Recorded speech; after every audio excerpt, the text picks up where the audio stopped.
Caros amigos e irmãos do Ideal Espírita, sinto-me muito feliz de estar aqui nesta casa.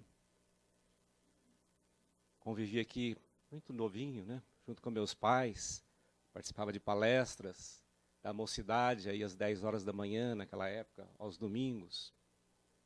Conheci toda aquela velha guarda desta casa, que sem dúvida nenhuma foi a que expandiu as demais na nossa cidade. Fico muito feliz de estarmos aqui no 43º mês de Kardec, agora numa nova estrutura, como eu dizia para o Sandro, estão relembrando, e com muita alegria, as ideias do codificador. Em vez de fazer grandes eventos, trabalhar nas casas espíritas. Prestigiar o trabalho que é feito no dia a dia. Eu acho que essa estrutura foi muito feliz.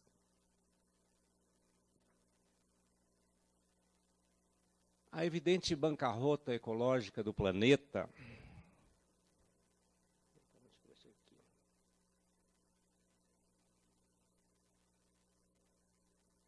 acompanhada da destruição dos recursos naturais, imperiosos à sustentação da vida.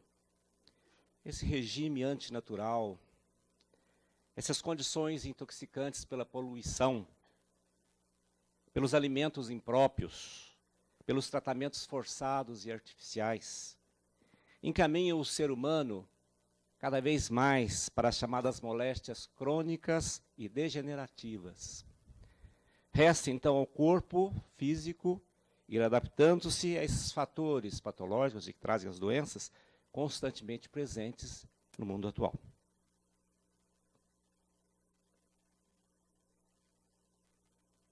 Hoje, premido, muitas pessoas se voltam para as ideias de Hipócrates. Hipócrates é considerado o pai da medicina. Viveu muitos anos antes de Cristo, se não me engano, 400 a 500 anos de Cristo. A respeito de usar principalmente a chamada vis medicatrix natura, quer dizer, a força curativa da própria natureza. Embora nas condições vigentes, a medicina comum, que nós chamamos aqui de alopatia, e depois explicaremos por quê, apresente resultados extraordinários e muitas vezes não possa ser substituída, outras formas de curas existem, assentadas em bases próprias, sui generis.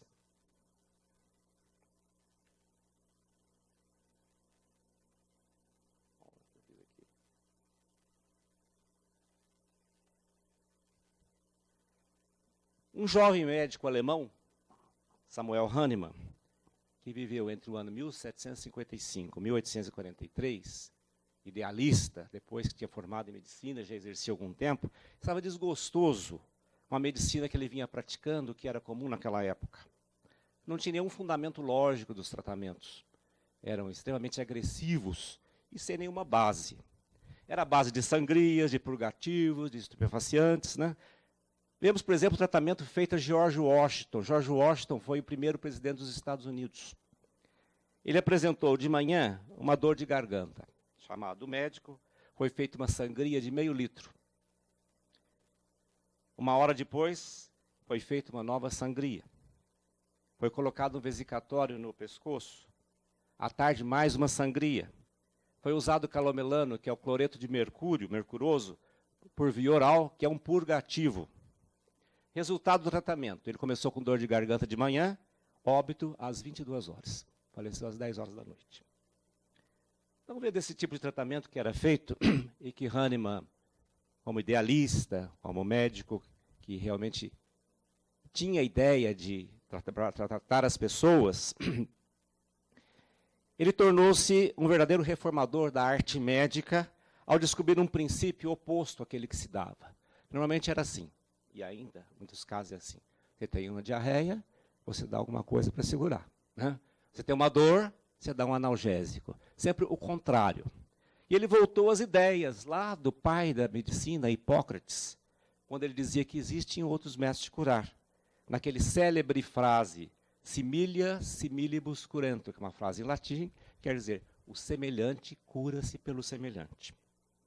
Então Hahnemann deduziu que era possível usar essa lei, né, E ele começou a ver que o tratamento que era feito naquele tempo para a malária, se usava a quina, que vinha de uma árvore aqui do Peru, que é a quineira, né? E porque ele percebeu que o tratamento que era feito para a malária, que era razoavelmente bom, se você desse a mesma medicação para uma pessoa sadia, ela apresentava todos os sintomas próprios de uma pessoa que estivesse com malária. Então ele voltou àquelas ideias de Hipócrates. É possível que uma medicação que cause uma pessoa sã, esses mesmos sintomas, é possível curar uma pessoa doente. E usou, então, essas ideias para começar esse novo tipo de tratamento. Logo em seguida, ele viu que se ele usasse o medicamento puro, existiam muitos sintomas tóxicos com a própria medicação. Então, por intuição, nós espíritas sabemos muito bem o que é intuição, né? Ele percebeu, se eu diluir essa medicação em determinada quantidade, ela não vai ser mais tóxica e é possível que ela tenha os mesmos efeitos próprios da medicação. E ele fez isso, foi diluindo a medicação e viu que realmente os efeitos até se potencializavam. E mais ainda, intuitivamente, ele percebeu que não só diluir, mas se ele diluísse cada diluição, ele desse um tratamento energético àquela diluição, sacudisse, ele fala sucção, durante um determinado tempo, a potenciação da medicação iria crescendo. Então ele foi fazendo isso e se chama as técnicas próprias de Hahnemann, para diluir uma substância. Então ele pega, por exemplo, a própria substância que nós vemos, a quina, pura. Pega uma parte dessa substância e dissolve em uma parte líquida de água e álcool, em 99 partes de água e líquida. E dá 10 sucções, ele tem a primeira centesimal. Se ele pega uma parte dessa centesimal e dilui em 99 partes de uma solução água e álcool, e também faz as mesmas sucções, ele vai ter a segunda centesimal. E assim vem a terceira, a quarta, a quinta. Quem conhece a homeopatia sabe, o médico receita 6CH, 12CH, cada 6 são 6 vezes que aquilo foi diluído e passado por esse processo que chama sucção. O resultado, então, era um tipo de remédio completamente diferente do remédio considerado chamado alopático. Depois de determinada solução, depois de determinada diluição, percebia-se que não é possível nem que houvesse mais medicamentos químicos naquela solução, de tanto diluído que elas eram. Que a ação não era mais física, não era físico-química, era dinâmica sobre o corpo. Assim, quando o homeopata receita quina ou quinina para alguém, no medicamento não há mais nenhuma droga, depois de uma certa diluição, não há nenhuma droga, nem outra. O que está ali é a força vital da casca da quineira ou da quina, ou daquele alcaloide, utilizado no preparo do fármaco.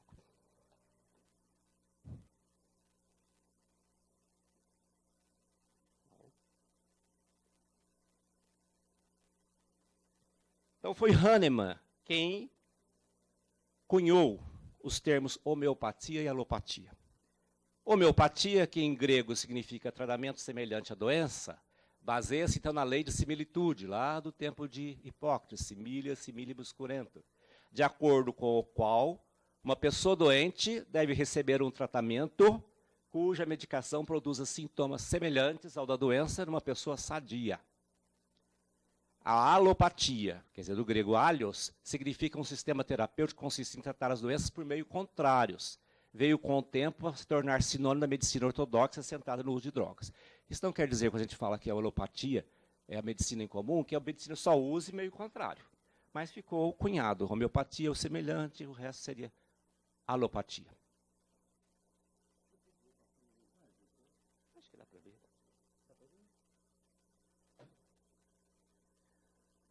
O que Hahnemann realmente talvez tenha feito foi casar de um sentido assim, empírico, experimental, sem nenhuma base ainda teórica, a frequência do extrato daquela planta com a frequência da doença que poderia curar. E o fez combinando os sintomas físicos e emocionais da doença do paciente com os sintomas que sabiam serem produzidos pelo remédio experimentado em um indivíduo são.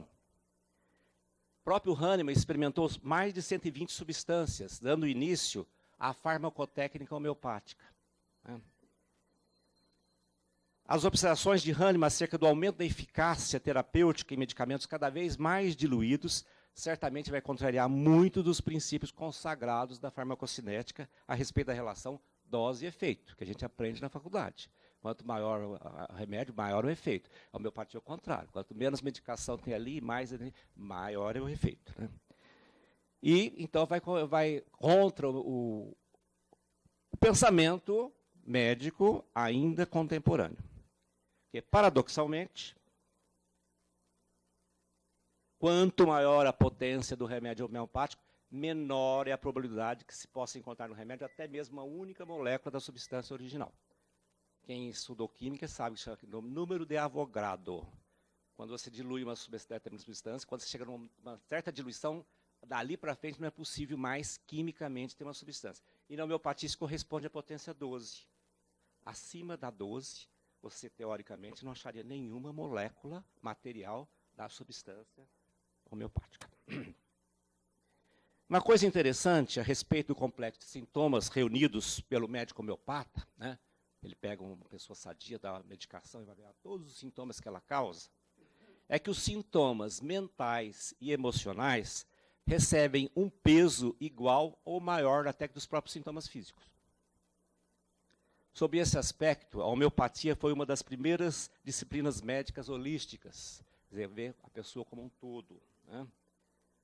Que, em busca de uma cura apropriada, atentou não só para as alterações do corpo, também para as alterações da alma, da mente. Então, para que essa medicação seja escolhida, é preciso conhecer o paciente em sua totalidade. A homeopatia não é uma medicina que se preocupa apenas com o diabetes, com a hipertensão, com a bronquite, mas sim com o homem portador dessa diabetes, dessa hipertensão, dessa úlcera e dessa bronquite. Ou seja, o mais importante não é a doença, mas é o dono dessa doença.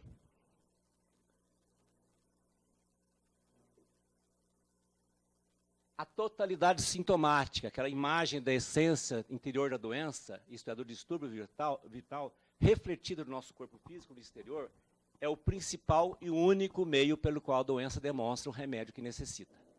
Ora, um sintoma só, dor de cabeça, dor no pé, isso só não é a doença. Da mesma forma que um pé não representa todo o homem. Aqui nós estamos vendo Hahnemann no Organon, que talvez seja o livro mais importante. Organon quer dizer o instrumento. Organon da arte de curar. Todo homeopata tem que saber isso aí, quase que é a Bíblia do homeopata, né?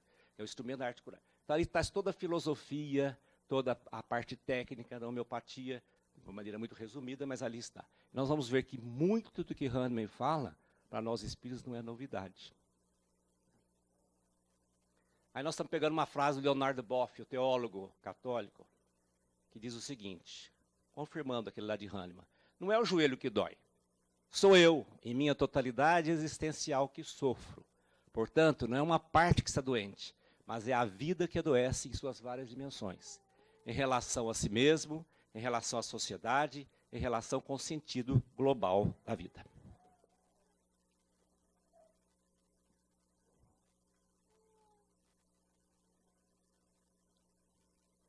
Além do princípio de semelhança, o sábio alemão Samuel Hahnemann também criou mais duas colunas mestras da homeopatia. Uma foi o chamado experimento puro, ou seja, pelo meio do qual a experimentação da droga é feita numa pessoa sadia, e não em animais ou doentes, como é feito normalmente na pesquisa médica. Observando a ação que a droga origina no organismo sadio, em várias diluições, por longo tempo, e vai registrando minuciosamente os resultados. E se dá o nome a isso, patogenesia. A gente vai estudar patogenesia determinada, digamos, da própria quina, que nós demos o exemplo. A gente vai lá estudar a quina, dá tudo que a quina apresenta, do ponto de vista da pele, do ponto de vista do aparelho digestivo, do ponto de vista da parte mental, né, do que a pessoa sente, tudo ali está descrito, é a patogenesia do remédio. A outra foi a célebre dinamização, quando percebeu que havia de reduzir a concentração por diluições sucessivas das drogas iniciais e precisava agir fortemente em cada vez naquela solução água e álcool para que agisse mais ativamente de forma dinâmica. Então, o método homeopático de cura desenvolve para seu uso especial a um grau até agora nunca tinha sido visto na medicina, os poderes medicinais como que espirituais das substâncias cruas. Substância crua é aquela substância que não foi preparada. Você pega um pedacinho lá da quineira, nada preparado, deixa precisando de substância crua. Né? E que agora, mediante o processo que lhe é peculiar e que até agora jamais fora tentado, somente pelo qual eles todos se tornam imensurável e penetrantemente eficazes. Mesmo aquelas substâncias que, quando não preparadas, não dão provas da menor ação medicamentosa sobre o corpo humano. Então, por exemplo, todo quem conhece homeopatia já viu falar no licopódium, que é uma planta. Se você dá o licopódium para uma pessoa puro, não tem efeito nenhum. Mas se você prepara ele homeopaticamente, com a técnica homeopática, ele vai ter efeitos fabulosos em várias situações possíveis de serem usados. Então, diluição e abalos, que são a chamada sucção, são necessários para potencializar a ação do medicamento homeopático. Quanto mais intensa a diluição e sucção, tanto será maior o poder curativo, mesmo que não exista moléstias físicas da droga original naquela solução. Como nós dissemos, isso parece contrariar a lógica da física e da química, que se baseiam na física de Newton. Né, de ação e reação, de quantidade de substância, de movimento, que a gente está cansado de saber no colegial. Né? Se baseia isso. Mas os resultados clínicos dos tratamentos são inegáveis. Então,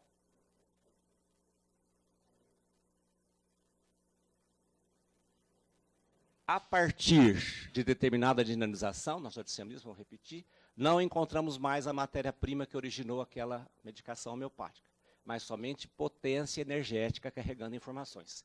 Portanto, essa energia curadora, despertada em cada matéria-prima, quer vindo do reino mineral, reino vegetal, animal, tem muita gente que acha que é só planta, não é.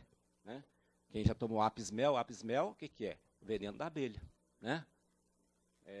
Quem já tomou... várias coisas vêm do reino animal. Né?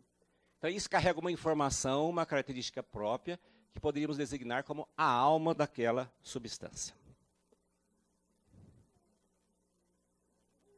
Ao receitarmos um remédio homeopático, então nós estamos dando um estímulo energético que carrega uma informação, uma mensagem que vai movimentar a força vital e determinar uma reação biológica e emocional. Nós espíritos conhecemos, falamos muito em força vital. Se você falar força vital aí para o médico, ele vai achar que você está meio louco, mas a gente entende um pouquinho mais, né?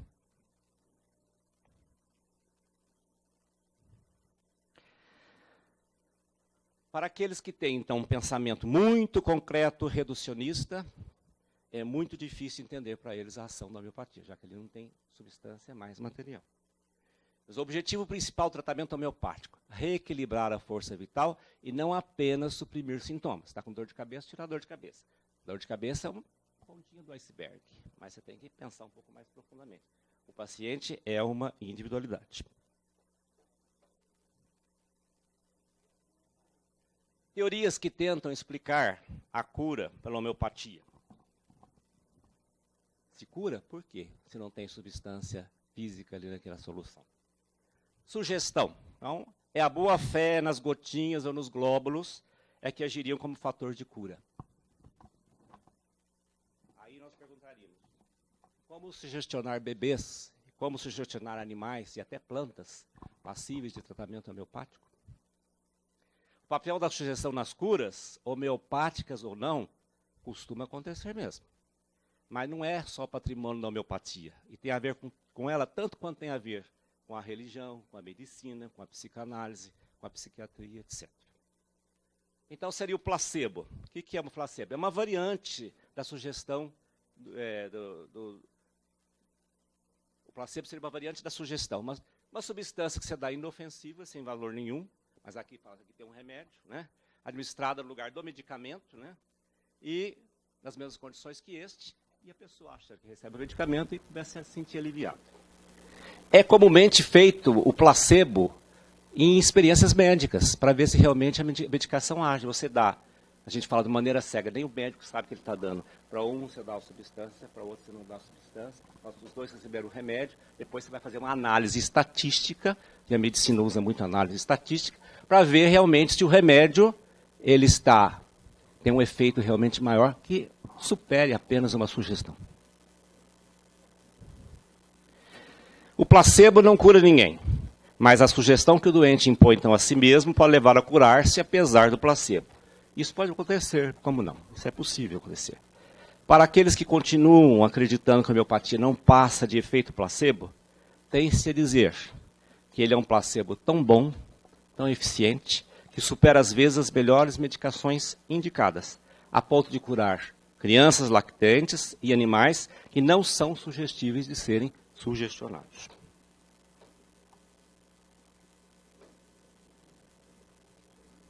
Os agentes medicamentos homeopáticos não atuariam, então, sobre a matéria corporal, como na medicina convencional, mas sobre os elementos dinâmicos, a chamada referida força vital em conjunto. E nós vamos ver a força vital, de onde vem esse nome e essa ideia. O conceito de força vital é antigo, veio no século XVIII, com o médico filósofo Barthes, na Universidade de Montpellier, na França, na sua obra Novos Elementos da Ciência do Homem, 1778. E utilizava a expressão princípio vital para designar a causa dos fenômenos da vida. Seria uma força especial bem distinta dos pedaços da matéria. Mesmo a matéria orgânica, se não tivesse força vital, não teria vida. Então, força vital é que daria realmente a vida.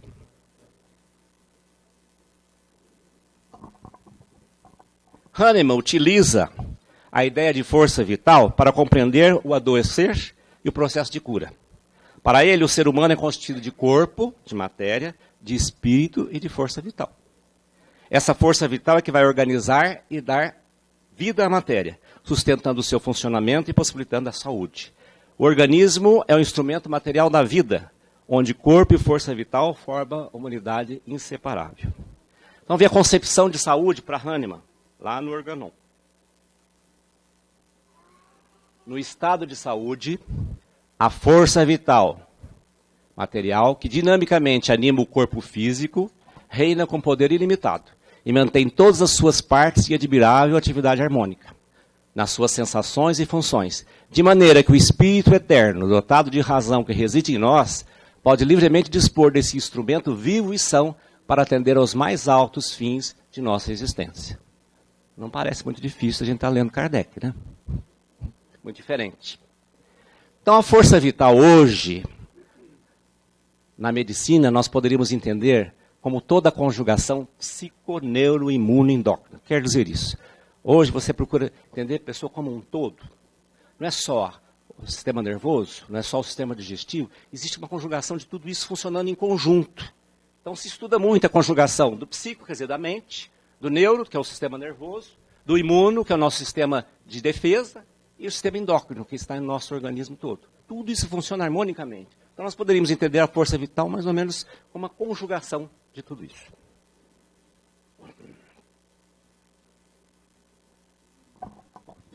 Esse próximo vou pular, porque é uma parte mais técnica.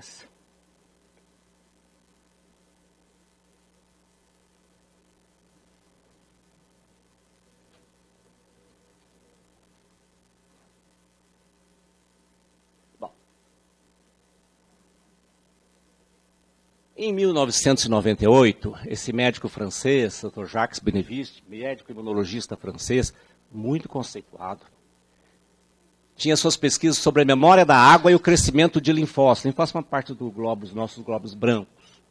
E ele publicou esse trabalho na revista Nature, que é uma revista muito conceituada.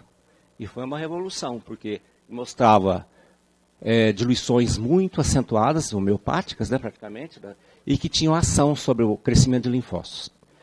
Como vários pesquisadores não conseguiram reproduzir esse mesmo experimento, o Dr.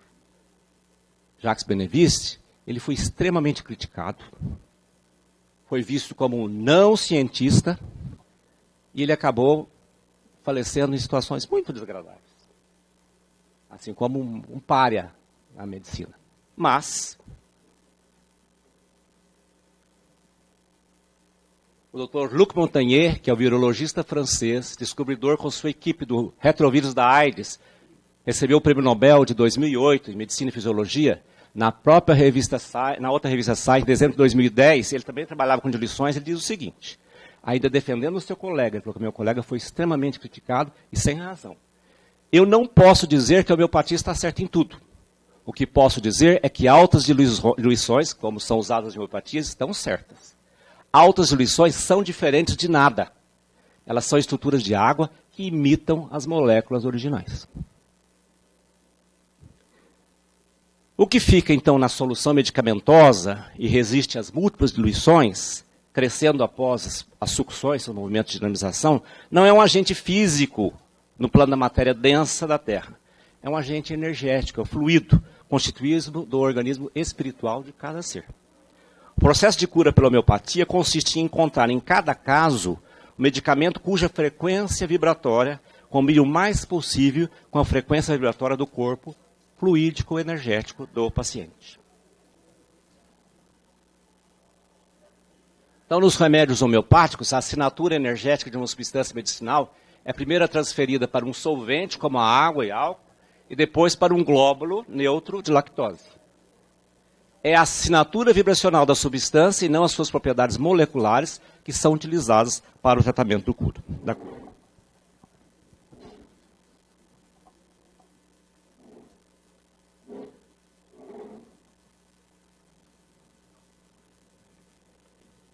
Hoje, depois do conhecimento que qualquer aluno de curso médio tem, que matéria e energia são intercambiáveis, uma se transforma na outra, a famosa fórmula, energia é massa vezes a velocidade da luz ao quadrado, desse nosso querido amigo aí, Albert Einstein, podendo uma transformar-se na outra, a verificação de campos eletromagnéticos envolvendo o corpo humano e todos os seres vivos, não só o corpo humano, renasce então aquela ideia do vitalismo, com a sua força vital. Talvez seja a hora de integrar ao nosso sistema de combate às doenças o conceito de Einstein, de que a matéria é uma forma de energia. A ciência passa então a se ocupar novamente com a teoria vitalista, agora sob novas bases.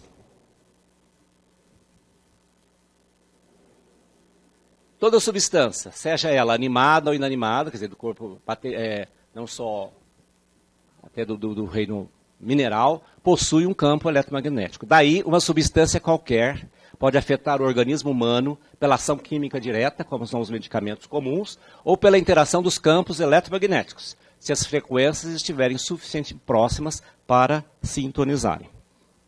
Então, a alopatia, remédio comum, age quimicamente. A homeopatia age fluidicamente ou energeticamente.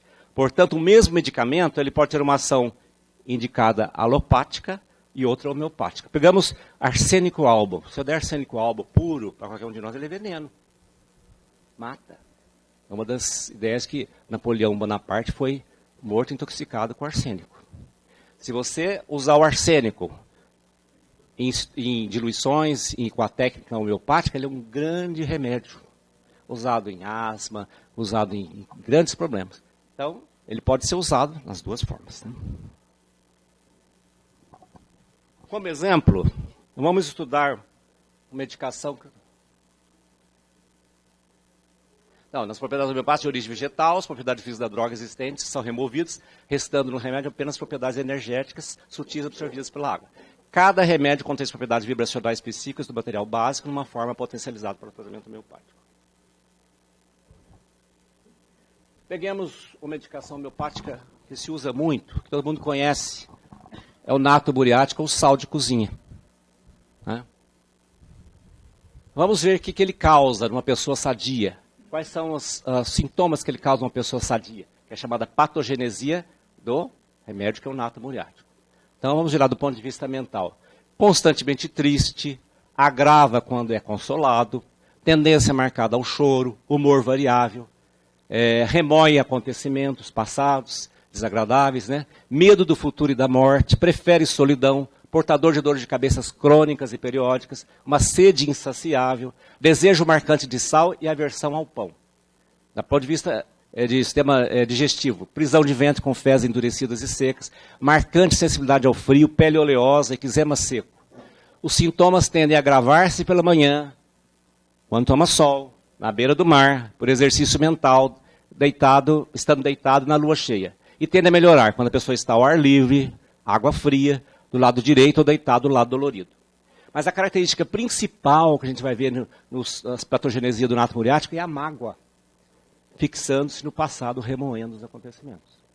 Só que não consegue fugir daquilo que passou. Né?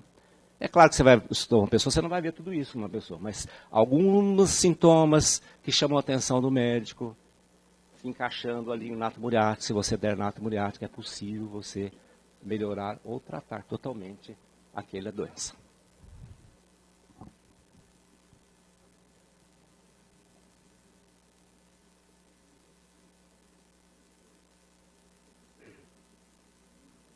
Então,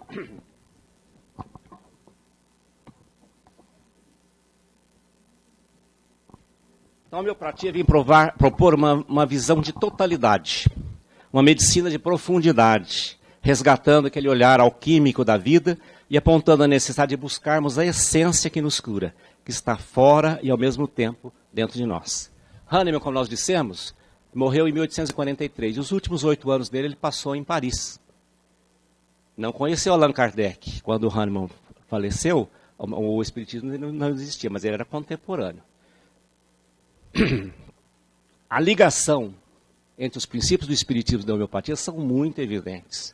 Os dois são baseados no vitalismo, bem como são muito próximos dos conceitos de saúde e doença. E é tão grande que muita gente acha que para ser médico homeopata você é espírita. Não é. Né?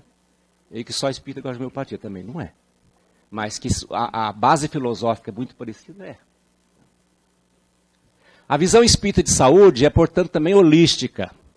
Então, lá Kardec, todos os processos mórbidos, todos os de doença, são essencialmente mentais, comandados pelo espírito.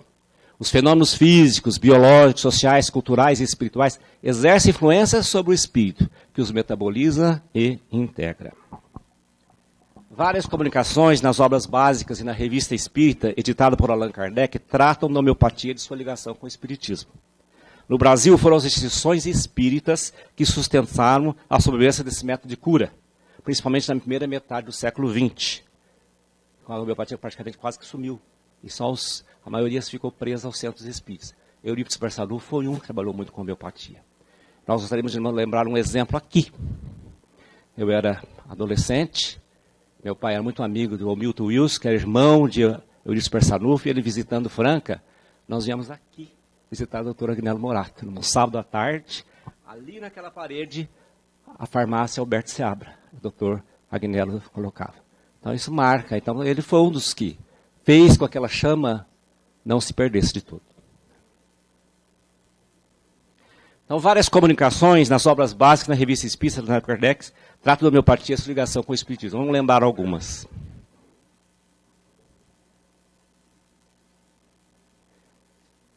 Lá na revista Espírita, próprio Hahnemann dizendo, o espiritismo será um poderoso auxílio para a homeopatia, pois mediante ele será abandonada a tradição materialista. Porque a homeopatia não cabe na tradição materialista. Aí o próprio Kardec, o corpo perispirítico e o corpo físico teriam, pois, origem no mesmo elemento primitivo, que é o fluido cósmico universal. Ambos são matéria, mas em estados diferentes.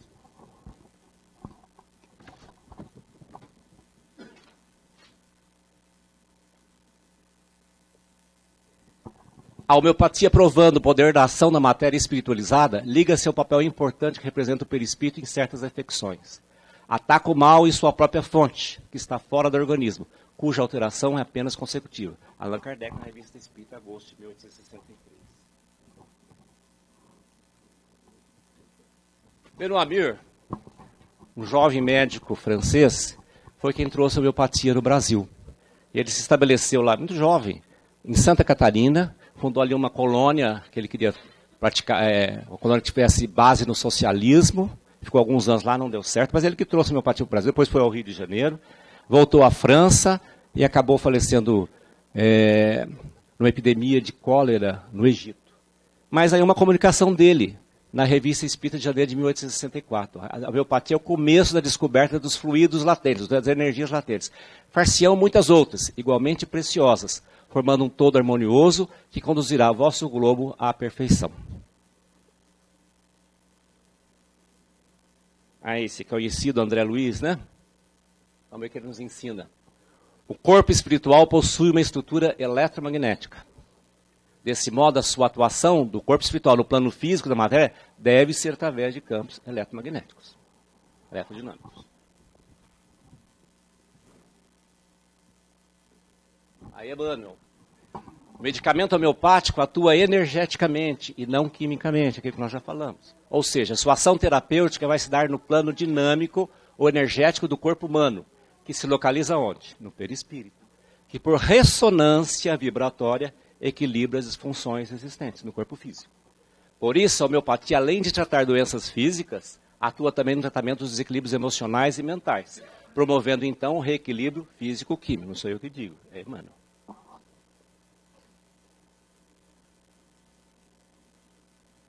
Ainda ele.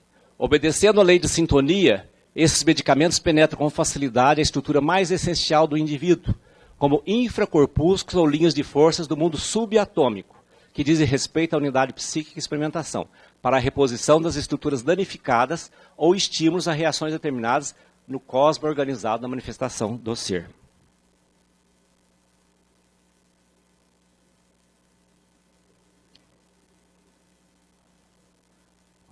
Aí, o próprio Kardec, como é que é o processo de adoecimento? Esse Kardec não está dizendo. Começa lá no nível mental, o espírito, começa no espírito, material. Depois o nível energético, perispírito, corpo energético, corpo vital. Depois aí na parte já inflamatória, o corpo físico, até se estabelecer totalmente no corpo orgânico. A gente vai ver que, quando a gente apresenta uma doença, nós já começamos a ficar doente lá atrás. Não é só a ponta final do iceberg, né? Então a coisa vai acontecendo dinamicamente.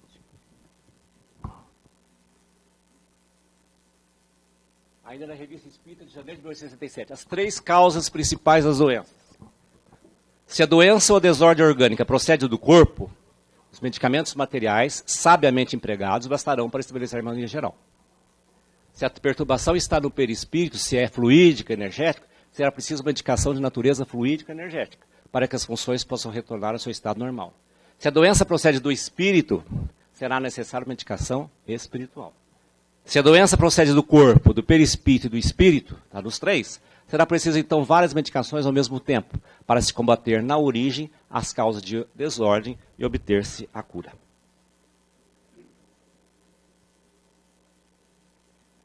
Ainda, os 3 ramos na arte de curar, na Revista Espírita de março de 1968. Medicamentos naturais, medicamentos homeopáticos e medicamentos fluido-magnéticos. Todos os 3 estão igualmente na natureza e têm sua utilidade segundo os casos especiais. Onde uma triunfa, o outro pode fracassar. Então a homeopatia não cura tudo, nem pode curar. Tem sua ação, seu campo. Tem outras coisas que você vai precisar de outros métodos terapêuticos. A terapêutica homeopática parece ser intermediária, o traço de união entre esses 2 extremos. E deve particularmente triunfar nas infecções que se poderiam chamar de mistas. Allan Kardec, Revista de 1868. E terminando, essa frase que eu gosto muito de Kardec, que nos dá uma ideia do futuro. Assim, a medicina do futuro traçará para cada paciente um diagnóstico e uma terapêutica, que abrangerá o ser espiritual, o corpo energético e o corpo físico, associando medicamentos químicos, fluídicos e espirituais, num contexto totalmente harmonizado entre ciência e religião. É esta aliança que abrirá as portas do mundo de regeneração do planeta Terra. Então, nós estamos aí tateando chegar aí, né? Hoje a gente vê medicamentos, digamos, na uso de quimioterapia, tratamento dos vários tumores de câncer, que hoje já estão estudando remédios próprios para cada pessoa. Mas é assim, você está com um determinado tumor, todo mundo toma o mesmo remédio. Uns resolviam, outros não resolviam, outros tinham mais sintomas, menos sintomas. Hoje já estão se vendo que existem medicamentos apropriados para cada corpo físico. Então, as ideias médicas estão se aproximando muito das ideias que nós estamos vendo aí nos dias até agora. Eu agradeço a atenção de vocês e rendamos a nossa homenagem ao codificador.